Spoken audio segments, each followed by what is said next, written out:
Good morning. Hope you guys are doing well today. I just got 10 or 11 hours of sleep after that insane run last night.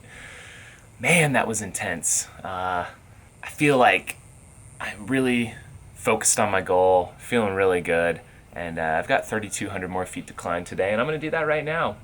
It is actually kind of a nice day in Phoenix.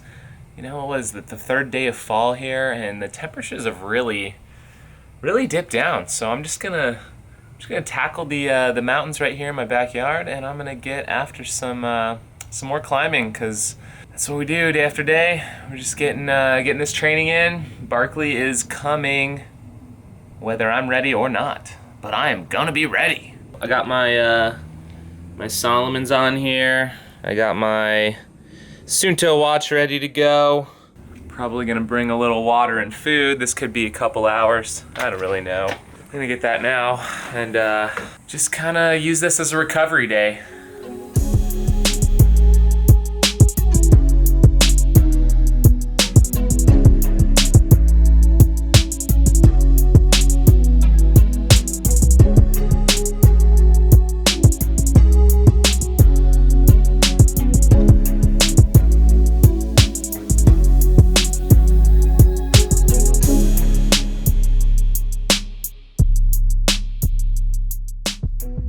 All right, that's 3,200 feet of climb. So the run is done. I'm just gonna jog back to the house. Feels good to get this week's goal met.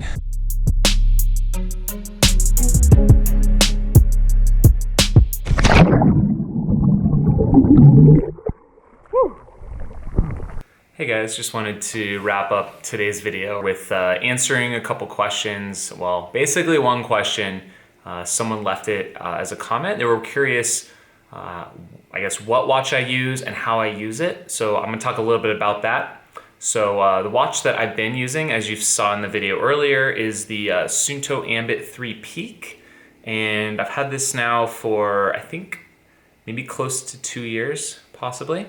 I really like it. I've been using Suunto now for a few years, and it suits me just fine. So let's take a quick look at how I use my watch. I took it off here just to show you guys what's going on. So as you can see, it is the Suunto Ambit 3 Peak. I know they do have a newer watch that is, I think, the Spartan Ultra. But basically,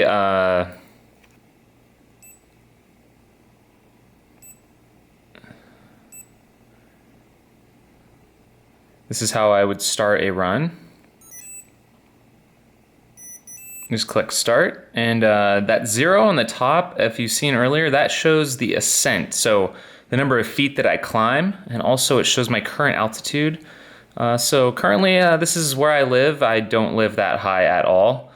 If I go over to my other screen, you can see this is a screen that shows the total time at the bottom. In the middle, the total distance, and the top is my pace. I honestly haven't set up, this is almost the same screen as before. This one's kind of pointless.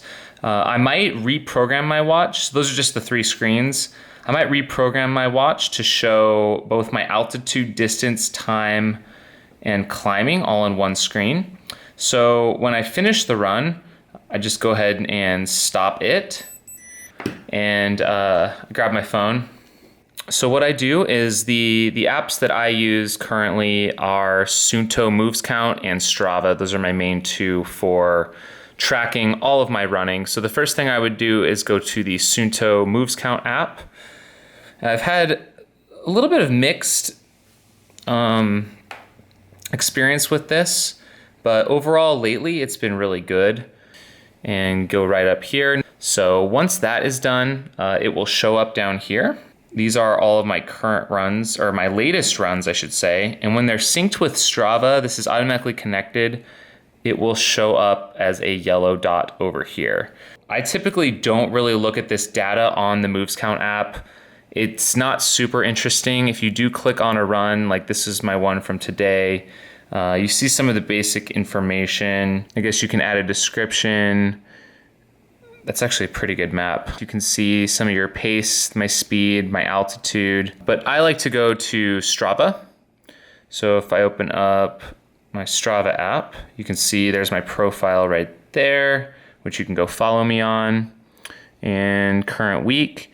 This is where I track all of my data. So when I pull up my elevation numbers per week, I'm going off of this number right here.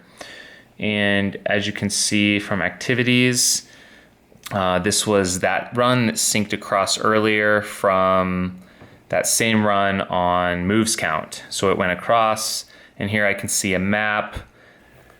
So that describes a little bit about my watch and how I track my runs. Currently, the only disappointing thing about Strava is they don't have a weekly goal for elevation. We actually have been tweeting about it a little bit. Hopefully they'll listen and they'll add that onto as a feature.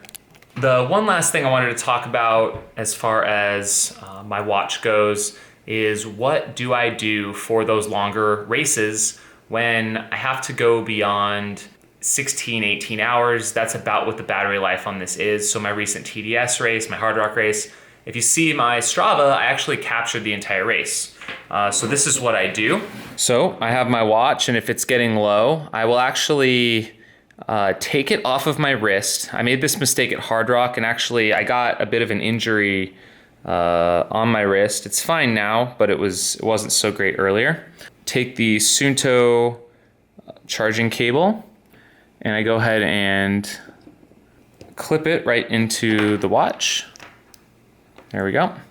And then the other end, I take it into, this is just a portable battery pack. Plug in the USB just like that.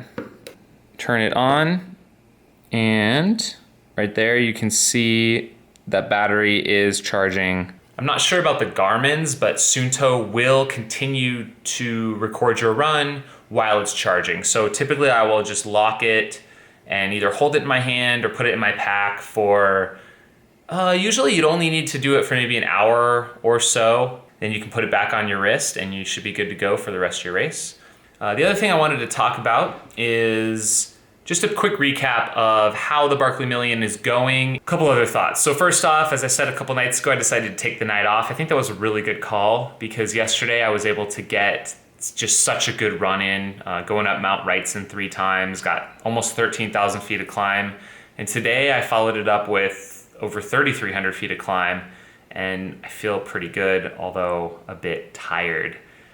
So that's a really good sign. I started really this project in earnest 4 weeks ago, and going back to my Strava, we'll talk about that really quick. Let's go back 4 weeks and see if we can't show this on the screen. So, well, 5 weeks ago was no bueno. And as you can see, like my chart was not putting in a lot of miles between Hard Rock there and TDS. So TDS week was really, really great. In addition to the race, I was able to put in another about 15 mile run with 7,000 feet of climb. I got up to 30,000.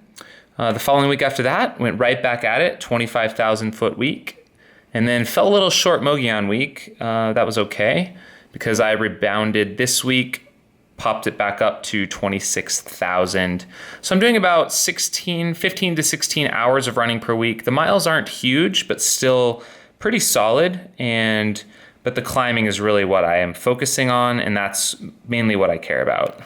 And overall, I'm just super focused right now. As I said in my run, I'm focused as right now, which feels really good. I've kind of hit a rhythm and hit my stride where I'm planning out not only my weeks, but my days. And I'm just motivated to get my vert in, which is just really exciting. Yeah, this is Sunday night, so this is a great time to recap, actually. This next week is going to be 32,500 feet of climb. It is my biggest week so far in this buildup. And after this week, I will actually go down, back down to take a low week, Javelina week, which is in about 5 to 6 weeks. I think it's important to do these cycles where you build up and then you recover and really let that training sink in. So I'm looking forward to that. But stay tuned, and thank you guys for supporting me in this journey and for watching these videos. Bye.